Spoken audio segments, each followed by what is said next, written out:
Eu gosto sempre de começar dizendo uma frase que eu falo todos os dias para os meus filhos: não existe nada melhor do que ser amigo de Deus, porque Ele é bom em todo o tempo, Ele é muito bom. Seja em momentos felizes, Deus é bom. Seja em momentos desafiadores, Deus é muito bom, porque Ele cuida de nós sempre nos detalhes. Amém, irmãos? Vamos orar? Pai querido, Pai de amor, muito obrigado, Senhor, por esse dia, por esse momento que podemos estar aqui na Tua casa. Pai querido, Pai de amor, me coloco aqui agora apenas como um instrumento, Senhor, que eu não fale nada daquilo que venha da minha mente, mas que venha do Teu coração, para falar a nossos corações, Senhor. No nome de Jesus, que eu oro, já agradecendo. Amém. Irmãos, o que Deus colocou no meu coração para estar falando hoje, está relacionado ao tema que nós estamos trabalhando ao longo do ano na nossa igreja, que é a entrada no reino de Deus. Amém? E também o tema que nós estamos trabalhando mensalmente. Se você não sabe, todas as terças-feiras nossa igreja está reunida com um propósito. E todos os meses nós estudamos um tema. Então a primeira terça-feira do mês, Conexão Família. É o momento onde as famílias estão aqui reunidas, onde os nossos filhos são ministrados, onde nós somos ministrados em cima do tema do mês. Na segunda terça-feira passada, nós tivemos aqui os fortes. Cadê os fortes? Não, vamos lá, pessoal. Cadê os fortes? Raul, Raul, Raul. É assim, entendeu? São os fortes. E aí nós trabalhamos esse tema voltado para os homens. Próxima terça-feira, cadê as escolhidas? Ah, olha, as escolhidas estão melhores, hein, fortes? Se você é homem e não está entendendo o que é esse negócio de Raul, na segunda terça-feira do mês você tem que vir para você ser um Raul também. E se você é escolhida, se você é mulher e não entendeu esse terça-feira você tem que estar aqui para você saber o que são as escolhidas. E nas escolhidas nós trabalhamos, as escolhidas, né? Nós não, eu não faço parte. As escolhidas trabalham o tema do mês. E no último terça-feira do mês nós fazemos a vida vitoriosa, onde todos juntos voltamos e celebramos o encerramento do mês. E nesse mês de junho, nós estamos estudando a mente de Cristo. A mente de Cristo. E como é que isso se conecta? A entrada no reino de Deus e a mente de Cristo. É sobre isso que nós vamos falar nessa noite. Amém? Esses dias eu recebi um vídeo, e não sei se talvez vocês tenham recebido também. Era um vídeo muito interessante, aquele vídeo mexeu comigo. Era uma jovem, que ela estava num parque, e tinha uma câmera, como se fosse de um drone, filmando ela aqui por cima. E aquela imagem estava bem próxima daquela moça. E de repente aquele drone começava a subir. Aí você não via mais apenas aquela jovem, você começava a ver toda a movimentação ao redor. E subia mais um pouco, agora você tinha a visão de todo o parque. E aquele vídeo continuava subindo, e agora você não via só o parque, você via a cidade inteira, daqui a pouco o estado, daqui a pouco o país, daqui a pouco o globo terrestre. E ele para um pouco naquele globo terrestre, quando você pensa que vai parar, ele continua subindo. E vai subindo, e aí a terra, que é enorme, começa a ficar pequenininha, pequenininha, pequenininha, do tamanho de um cisco, até que a terra some. E você só via naquele vídeo outros planetas, outras estrelas, asteroides, e você começava a ver o universo. E daqui a pouco saía da galáxia, entrava em outra galáxia. E eu falei, meu Deus, quão grande é o meu Deus. Veio na mente aquela música, quão grande é o meu Deus, cantarei quão grande é o meu Deus. Irmãos, nós não somos nada diante da grandeza do nosso Deus que criou o universo. Com apenas uma palavra, o universo se formou. Quem somos nós diante desse Deus tão maravilhoso? Mas apesar de não sermos absolutamente nada, a palavra de Deus diz que Deus sabia exatamente, estava ali exatamente quando nós estávamos sendo gerados no ventre das nossas mães. E Deus tinha um propósito para cada um de nós. Deus nos conhece nos detalhes. Deus sabe quando um fio de cabelo cai da sua cabeça. Que Deus é esse? É um Deus grande, é um Deus tremendo. E será que nós sendo tão pequenos, podemos ter a mente de Cristo? Podemos entender a grandeza desse Deus? E aí vem 1 Coríntios 2:16, que diz assim: quem conheceu a mente do Senhor para que possa instruí-lo? Nós, porém, temos a mente de Cristo. Amém, irmãos? Mesmo sendo esse Deus tão grande, o que a palavra de Deus está nos dizendo é que sim, nós temos a mente de Cristo.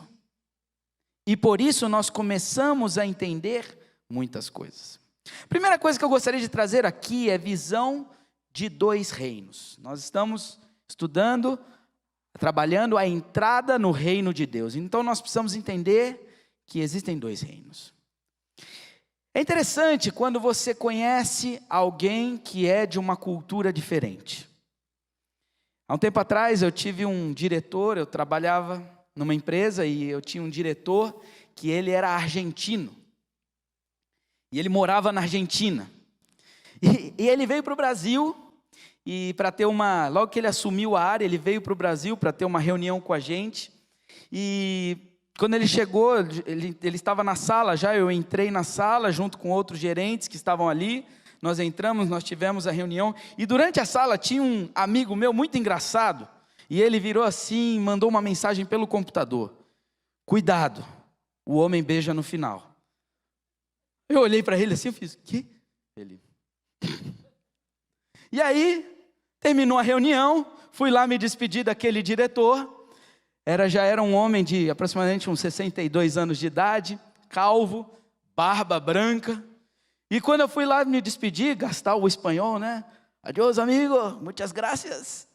Ele pega a minha mão, me puxa, me dá um abraço e me dá um beijo. E eu, opa, não estava acostumado com aquilo. Aí eu olhei para o meu amigo ali, dando risada. Falei, entendi a história do homem beija no final. 2 meses depois eu tive a oportunidade de ir para a Argentina, numa reunião lá.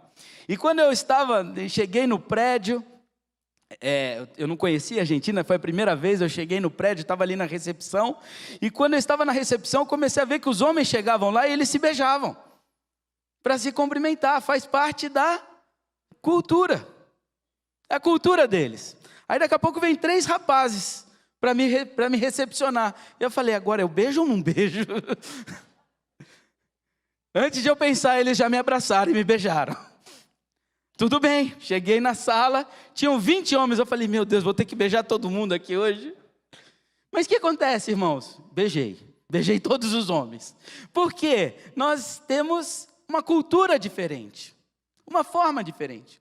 Quando você pega os americanos, por exemplo, eles já têm uma outra cultura, uma outra mentalidade. Se você vai cumprimentar uma mulher nos Estados Unidos para dar um beijo, ela vai se assustar. Por quê? É uma mentalidade diferente. Eu tenho parentes nos Estados Unidos e quando a gente vai visitar minha cunhada, a gente aluga um carro. A forma de dirigir o carro nos Estados Unidos é diferente da forma daqui. As regras lá são diferentes, deveriam ser iguais às nossas, mas são diferentes. Porque lá, pare é pare. Se você continuar, você vai causar um acidente. Você pode provocar um acidente ou você pode receber uma multa. Aqui não, você vê uma placa de pare, você vê se não tem ninguém, você vai. Mentalidades diferentes. Por que eu estou falando isso? Porque quando a gente olha o mundo, no mundo físico, Existem mentalidades, cada cultura tem a sua mentalidade. Às vezes até dentro do Brasil, de um estado para o outro, muda a mentalidade das pessoas. Quando nós olhamos o mundo espiritual, existem dois reinos. O reino de Deus e o reino das trevas. E cada um desses reinos também tem a sua mentalidade.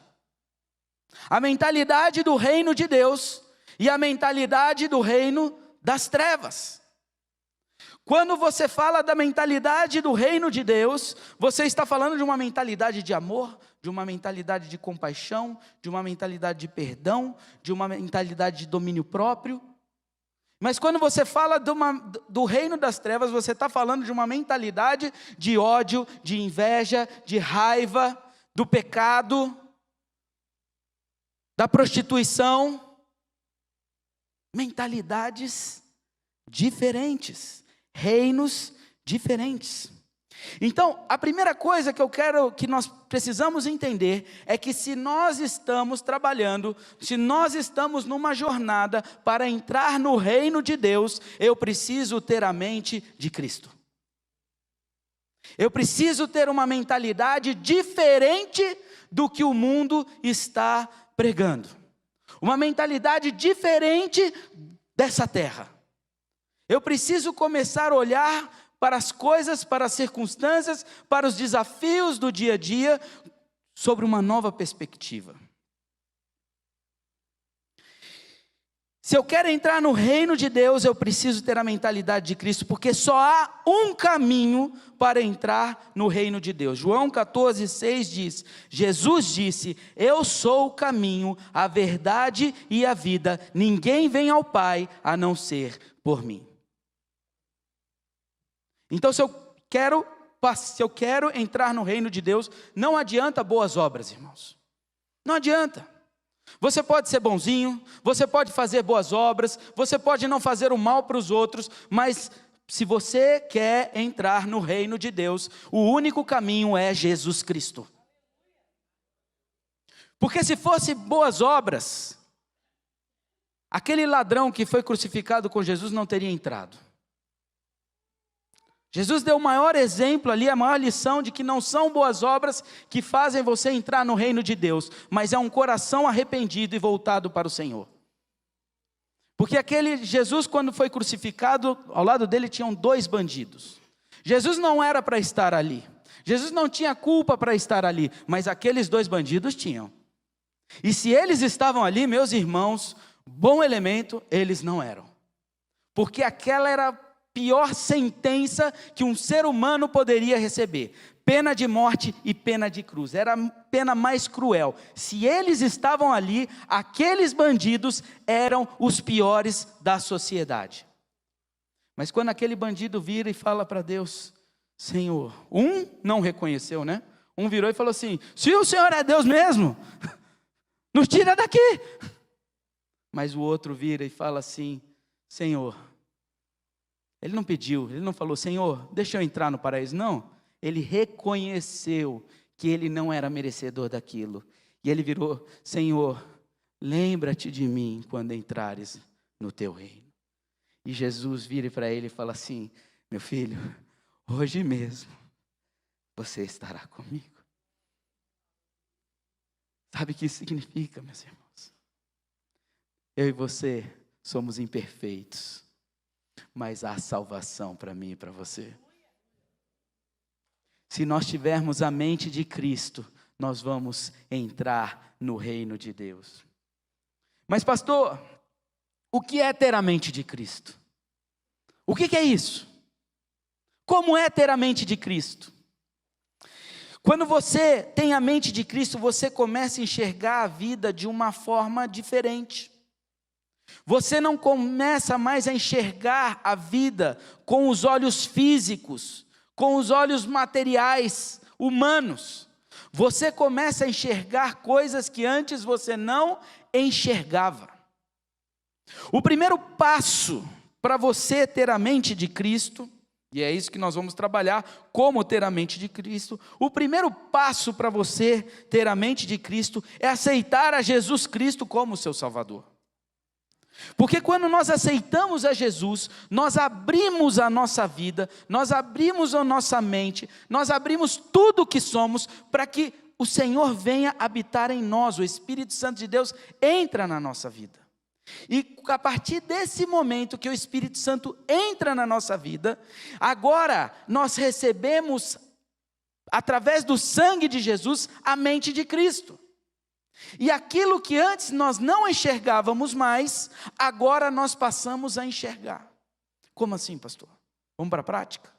Aquele filme que antes você assistia, aquele conteúdo que antes você adquiria na internet, e você falava assim, isso não tem nenhum problema, agora o Espírito Santo de Deus começa a te incomodar e falar, amigo, isso aqui não faz parte do meu reino. Isso aqui está destruindo o seu casamento. Isso aqui está destruindo, está trazendo maldição para os seus filhos. Isso aqui está trazendo destruição para a sua casa. Ei, sai daí. Vem para cá. A mente de Cristo, quando nós recebemos, aquela venda que antes você fazia, você colocava algumas mentiras e faz parte do mundo corporativo. Agora a mente de Cristo vira e fala assim, ei, você não precisa mais mentir. Eu tenho promessas na sua vida e eu vou te abençoar, independente de você colocar mentira nessa proposta ou não.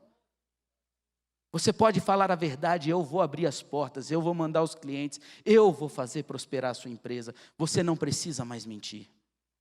Aquilo que antes você não via mais, você não via a importância, agora com a mente de Cristo, isso se abre.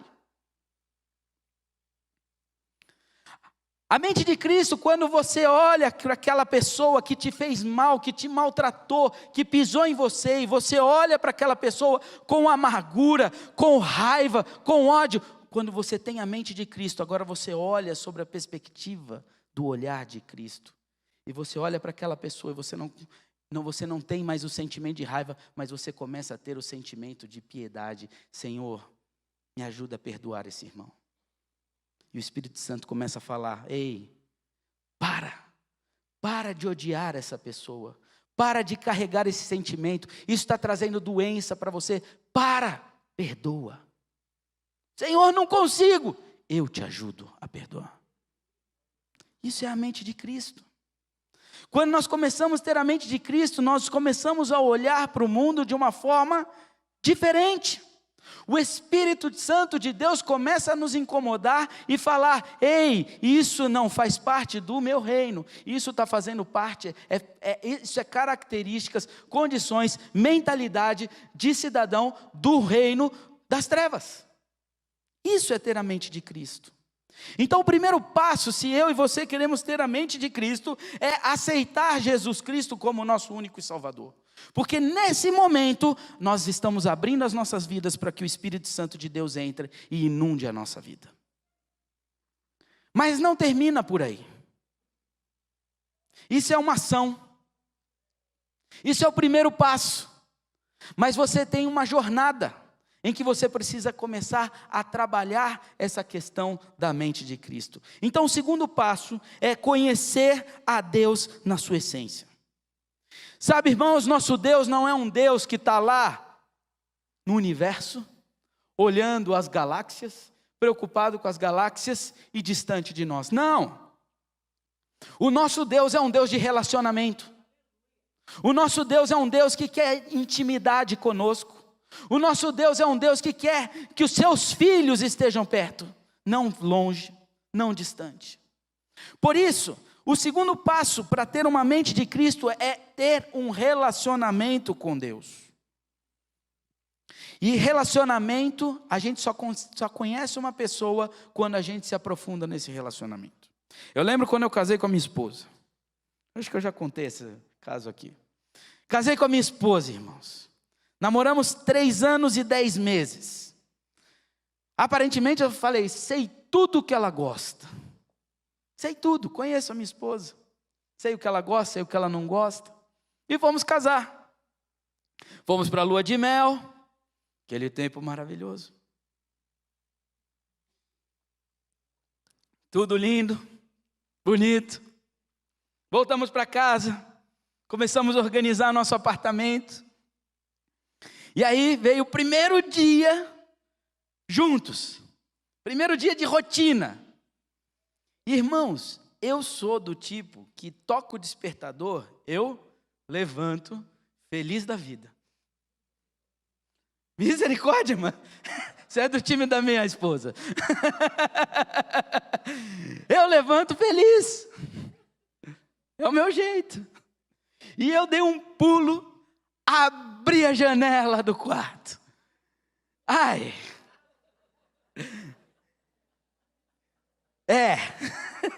Foi assim. Ela sentou na cama, apontou o dedo na minha cara. Você nunca mais faça isso. E eu, o quê? O que eu fiz? Eu preciso de silêncio. Eu preciso de tranquilidade para acordar. Não é assim. Eu preciso de 3 snoozes. Sabe, irmãos? Pense, nunca mais abri uma janela de manhã. Às vezes eu viajo no hotel e eu acendo a luz, mas não abro a janela. Durmo hoje do lado oposto, para não ter o risco. Mas sabe, hoje eu sei que quando eu acordar eu tenho que acalmar a minha felicidade. Eu tenho que ir mais calmo, porque isso incomoda ela. Mas o que é isso? É vivência, é relacionamento, é nós estarmos juntos. Se eu não morasse com ela, eu nunca saberia desse detalhe. Se nós queremos ter a mente de Cristo, nós precisamos conhecer a Deus na essência. E sabe, quando nós começamos a andar com Deus, caminhar com Deus, conhecer a Deus, nós não conhecemos por teoria, mas nós começamos a ter experiências. Uma coisa é você conhecer a Deus pelo que o pastor fala. Outra coisa é você conhecer o Deus que supre as suas necessidades no dia a dia na sua casa. Outra coisa é você conhecer a Deus que chega quando você está triste, acabado, para baixo, e Ele fala assim: ei filho, ei filha, levanta, não é aí que eu quero te deixar. Uma coisa é você conhecer a Deus pelo que os outros dizem. Outra coisa é quando você abre essa palavra e essa palavra entra profundo no teu coração, naquele exato momento que você precisava, e Deus vem com uma palavra poderosa, te levanta, te ergue. Por isso, se nós queremos ter a mente de Cristo, nós precisamos conhecer a Deus. Nós precisamos estar na presença do Senhor, nós precisamos estar na casa do Senhor. Ei, escolhidas, vocês precisam estar na terça-feira que vem, aqui, para aprofundar, para conhecer. Ei, fortes, vocês precisam estar nos fortes. Ei, família, vocês precisam estar na conexão família. Mas não é só isso. Você tem que buscar diariamente relacionamento e intimidade com Deus. Acorda pela manhã e a primeira coisa que você faz, busca a presença do Senhor, porque isso vai fazer a diferença.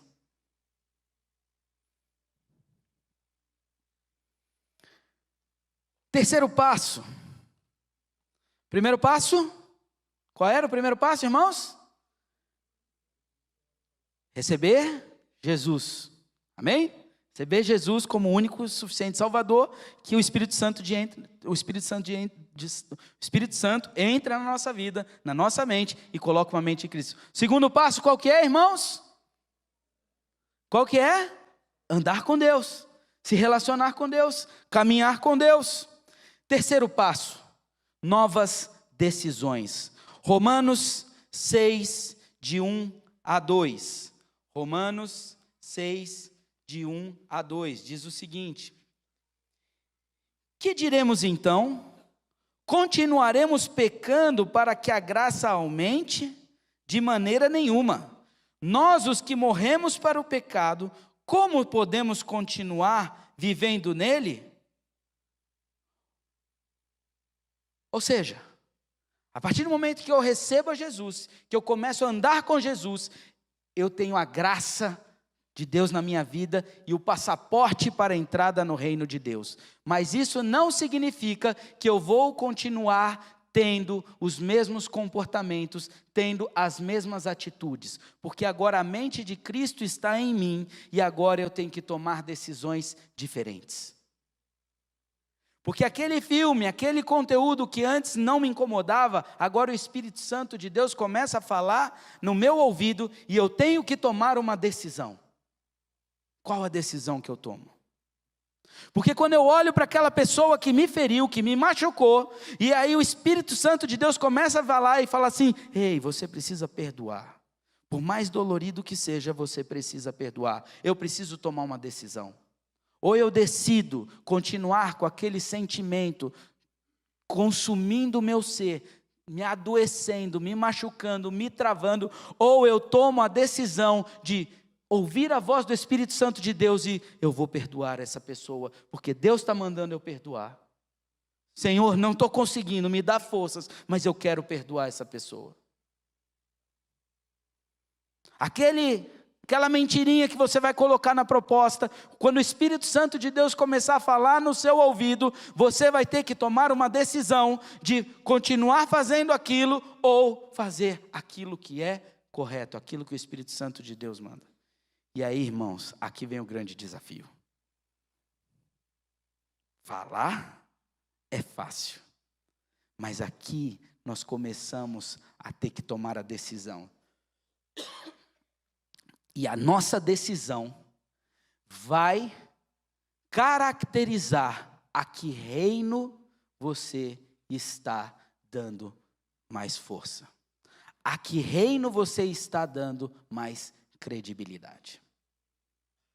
Se eu quero morar num país, em outro país, eu tenho que me enquadrar à cultura e à mentalidade daquele povo.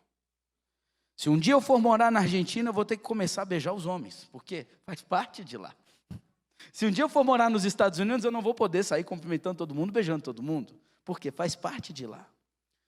Se eu quero entrar no reino de Deus, eu tenho que me comportar e tomar decisões alinhados com a mentalidade do reino de Deus. Não sei quantos já leram aquele livro, Em Seus Passos, O que Faria Jesus. É um livro antigo, mas profundo.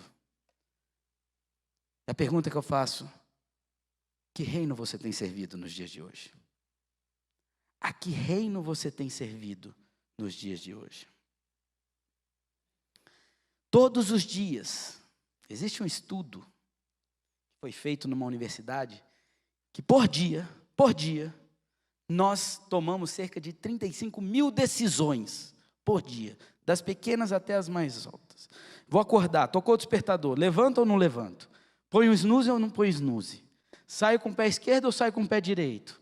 Vou escovar o dente ou não vou? Nós estamos o tempo todo tomando decisões. Irmãos, a partir de hoje, saia daqui decidido a tomar as decisões que vão te levar a entrar no reino de Deus. Quarto passo: esteja forte para as batalhas. João 16:33 diz: no mundo tereis aflições, mas tende bom ânimo, pois eu venci o mundo. Sabe, irmãos, muitas vezes as pessoas acham que agora eu estou andando com Deus e agora vai ser um mar de rosas, isso. Um mar de rosas. Vai ser tudo lindo e maravilhoso. Mentira! Mentira! A palavra de Deus está dizendo: no mundo vocês vão ter aflições. Ei, mas tem bom ânimo, porque eu venci o mundo. Eu vou estar com vocês, eu vou ajudar vocês, eu vou dar vitória para vocês. Quando vocês não tiverem força, eu vou fortalecer vocês. Batalhas. Todos os dias existe uma guerra espiritual sendo travada para tentar dominar as nossas mentes e os nossos pensamentos. As maiores batalhas não são com armas nucleares, mas estão aqui, olha. Que todos os dias armas vindas do inimigo se levantam para destruir a minha vida e a sua vida. Porque ele sabe que se ele destruir a minha vida e a sua vida, ele não está somente destruindo a nossa vida, mas ele está destruindo toda uma geração. Para você que é pai e mãe, quando o inimigo se levanta para destruir a sua vida, ele não está interessado apenas em você, mas ele está interessado nos seus filhos. E a decisão que você toma pode influenciar as próximas gerações. Porque a palavra de Deus diz que as bênçãos do Senhor acompanham até 1000 gerações. Mas a maldição também pode acompanhar até 4 gerações. Por isso nós precisamos estar atentos. O que o inimigo mais quer é derrubar as nossas vidas e as próximas gerações. Mas, em 2 Coríntios, capítulo 10, versículo 35, 3 a 5. 2 Coríntios, capítulo 10, do versículo 3 a 5. Olha o que diz esse texto, meus irmãos. Prestem bem atenção. Pois embora vivamos como homens, não lutamos segundo os padrões humanos. É que é maravilhoso. As armas com as quais lutamos não são humanas, ao contrário, são poderosas em Deus para destruir fortalezas. Eu falaria um aleluia maior. Estão entendendo isso? Ei, as lutas que vocês vão enfrentar, nem todas serão humanas, mas são lutas espirituais. Mas ei, fiquem tranquilos, porque eu vou dar uma arma poderosa para vocês, que essa arma vai destruir fortalezas. A guerra que é travada todos os dias na sua mente, para tentar te derrubar, para tentar te destruir, saia daqui hoje com a certeza de que quando você estiver passando por uma guerra, por uma luta, Deus vai te dar a arma poderosa para destruir qualquer fortaleza.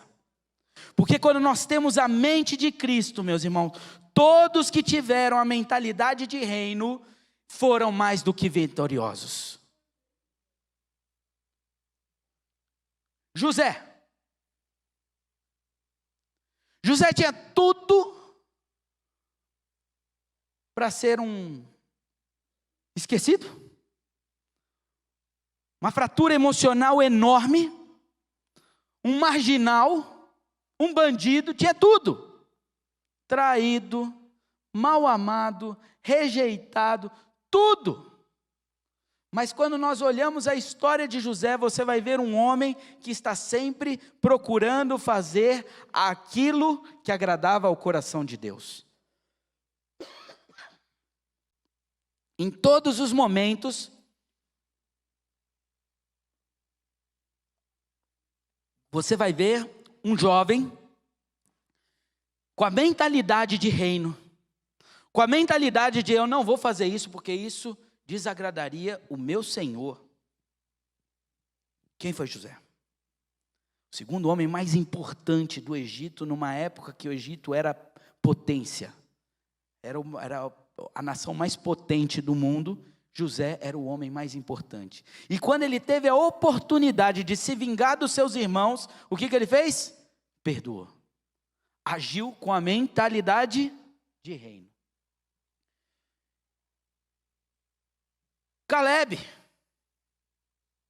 mentalidade de reino.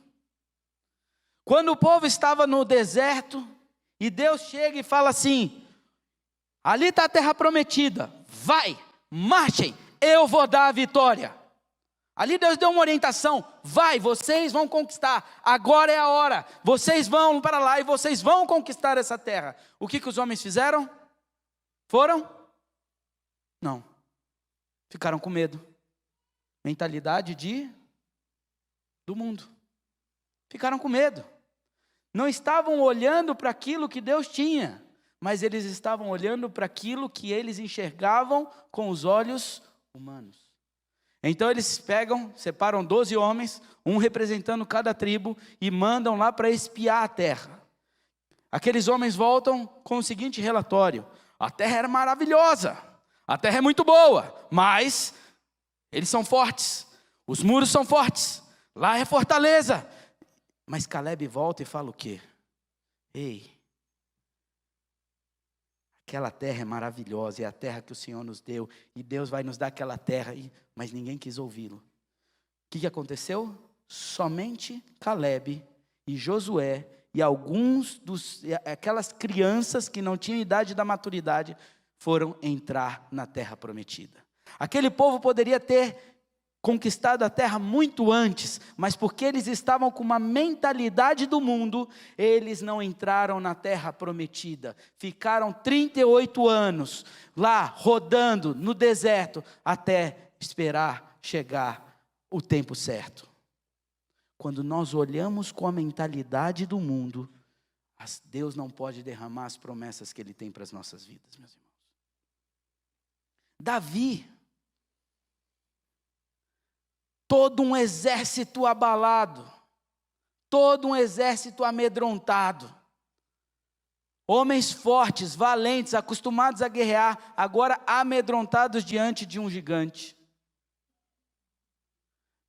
Davi chega naquele local de guerra, que ele olha? Vira para aquele gigante. Ele não olhou com o olhar do mundo, ele olhou com o olhar de reino. Ele olha para aquele gigante e fala assim: quem é esse incircunciso? Quem é esse? Ele não falou: eu sou forte para ir lá, eu sou valente para ir lá. Não. Quem é esse incircunciso para afrontar o exército do Deus vivo? Mentalidade de reino. Todos que tiveram a mentalidade de reino tiveram vitórias. Pergunto a você: qual tem sido a sua mentalidade nesses últimos dias? Como anda a sua mente? Será que você tem caminhado com Deus? Será que você tem estado junto com Deus? Será que você tem buscado a Deus da forma como deveria? Eu te desafio a começar de hoje, nós buscarmos a Deus de todo o nosso coração, de toda a nossa força, de toda a nossa alma, e nós vamos começar a ter a mente de Cristo e ver as coisas de uma forma diferente. Porque os gigantes que têm se levantado, meus irmãos, para destruir, para te abalar, para te derrotar, eles serão caídos em nome de Jesus. Palavras que foram lançadas sobre a sua vida, dizendo que você não seria ninguém, que você não prestaria, que isso não vai dar certo, são palavras humanas e não são palavras de reino. É uma mentalidade humana e não é uma mentalidade de Cristo. Por isso, a partir de hoje, eu e você precisamos ter uma mentalidade de Cristo. Aquelas portas que estão fechadas, pare de olhar com os olhos humanos e comece a olhar com os olhos de Cristo. Aquilo que está travado na sua vida, comece a analisar. Comece a se portar como um cidadão do céu. Porque quando nós recebemos a Jesus como nosso Salvador, nós recebemos o carimbo, nós recebemos o passaporte para a entrada do céu. Não deixe que o inimigo roube esse passaporte. Comece a olhar com a visão dos céus. Comece a olhar com a mentalidade de Cristo. Faça como Davi. Quando olhar para as dificuldades, para os desafios da vida, comece a olhar para essas dificuldades dizendo: ei, quem é você diante do meu Deus? Quem é você diante do meu Deus? Quando palavras que vêm, que foram lançadas para você lá atrás, que até hoje ficam entoando na sua mente, falando na sua mente, dizendo que você não é ninguém, quando essas palavras vierem, fale contra, reivindique. Quando essas palavras vierem à sua mente, comece a declarar: ei, essa palavra vai cair em nome de Jesus, porque eu sirvo ao Deus Todo-Poderoso, o Rei dos Senhores, o Senhor dos Exércitos, e Ele vai à minha frente, e essa palavra não tem mais poder na minha vida. Quando o inimigo quiser te acusar, vindo com palavras para te destruir, para te desmoralizar, comece a declarar promessas de Deus na sua vida. Comece a trazer as palavras, as promessas que Deus colocou na sua vida. Abra a palavra de Deus e comece a declarar. Irmãos, eu amo o livro de Salmos. O livro de Salmos para mim é tremendo. É tremendo. Quantas promessas, quantas coisas lindas Deus tem ali para mim e para você nos dias de hoje. Aquele dia que você está angustiado, que você está ansioso, que você está com medo, abra a palavra de Deus e comece a profetizar essas palavras na sua vida. Você vai ver a transformação que é.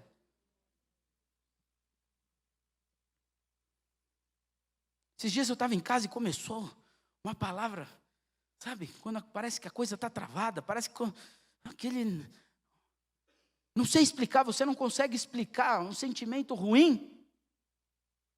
Eu estava sozinho, à noite já acordado, não conseguia dormir, incomodado com aquilo. Ajoelhei na presença do Senhor e comecei a clamar: Senhor, eu sou teus filhos, eu estou seu servo, Senhor. Senhor, me visita nessa hora. Tira toda essa ansiedade, não sei nem o que eu estou sentindo, mas tira, em nome de Jesus. Eu repreendo-se toda a seta do inimigo que foi levantada sobre a minha vida, sobre a minha casa. Você está repreendido agora em nome de Jesus, porque essa casa pertence a ti, a minha vida pertence a ti, tudo que eu tenho, tudo que eu sou, pertence a Deus, e por isso esse pensamento contrário, esse pensamento de derrota, você vai embora agora em nome de Jesus, porque aqui você não tem vez. Irmãos, na hora, aquela paz que invade nosso ser, que a gente não consegue entender e compreender, veio, fui para minha cama, dormia em paz e segurança, acordei no outro dia feliz, só não abri a janela.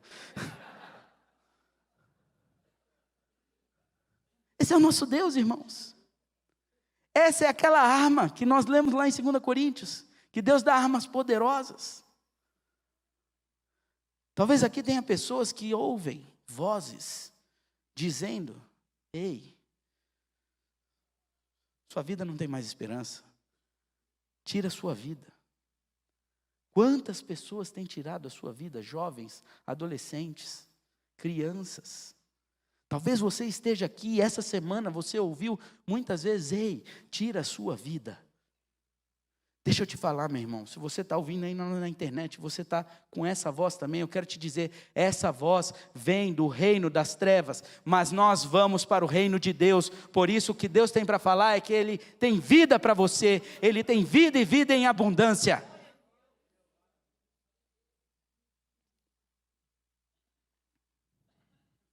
Que reino você tem servido?